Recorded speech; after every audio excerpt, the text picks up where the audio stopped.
আমি যখন প্রথম দেওবন্দ থেকে আসার পরে রাবিয়ানদের কাছে পড়তে লাগলাম। চিঠির কোনায় আমি লিখছিলাম কিতমির, এখানেও লিখছি কিতমির, এখানেও লিখছি কিতমির, এখানেও লিখছি কিতমির। আপনাদের পাশের বগুড়ার এক সিনিয়র ভাই আমার চিঠিটা ধরে ফেললো, বলছে মুখলেস এটা কি লিখছো তুমি? আমি বললাম এই চিঠিতে কিতমির লিখলে পারে নিরাপদে চিঠি বাসায় পৌঁছে যাবে, এটা কেউ ক্ষতি করতে পারবে না। কারণ ওই যে আসহাবে কাহাবদের একটা কুকুর ছিল, ওই কুকুরের নাম ছিল কিতমির।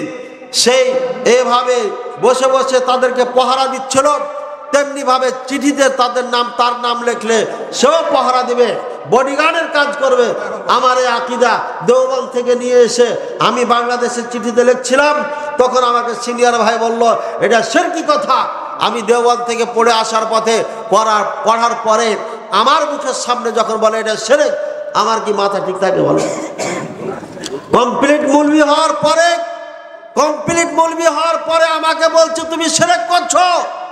আমার মাথা পুরো হিট হয়ে গেছে, যান এখান থেকে কথা বলেন না। দুচারে না লেখাপড়া করে আমাকে ফতোয়া শিখাইতে আসছেন না, একদম ঠান্ডা দিয়ে আগে ভাগাই দিয়েছে। সিনিয়র টিনিয়র আর বুঝিনি, মাথা হিট হয়ে গেছে। উনি প্রিন্সিপাল ওস্তাদ আবু আসিফের কাছে বিচার দিয়ে দিলেন, মুখলেস ভাইয়ের আকীদা নষ্ট, সে চিঠিতে কিতমির লিখছে। আমাকে ডাকার পরে বোঝাচ্ছে, মুখলেস তুমি লিখছে কেন? আমি ইতিহাস বললাম এই কারণ লিখছি। কইছে বাবা এটা লেখার পরে ওই মরা কুত্তা আসহাবে কাহাফের কুয়াতে আছে, কোথায় আছে তুমিও জানো না, আমিও জানি না। ওই কুকুর কেমনে তোমার চিঠি পহরা দিবে, তুমি কি এটা বুঝো না?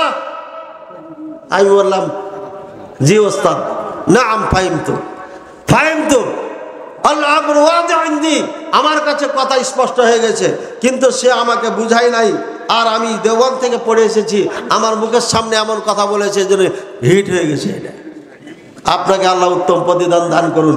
এরপরে আর একজন ইসমাইল খরবুজ ওস্তাদের সাথে ক্লাসে যুদ্ধ, প্রায় 1.5 ঘন্টা তর্ক করার পরে বলল মুখলেস আলা দিন আনতা আলা দিনিক ওয়া আনা আলা দিনি, তুমি তোমার ধর্ম নিয়ে থাকো, আমি আমার ধর্ম নিয়ে থাকি, তোমাকে আমার বোঝানো সম্ভব না বলে ক্লাস থেকে চলে গেলেন।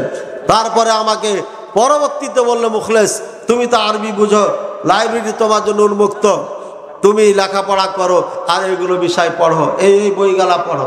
পড়তে পড়তে 1.5 বছর পরে আমি বুঝতে পারলাম এতদিন যা শিখেছি ভুল শিখেছি।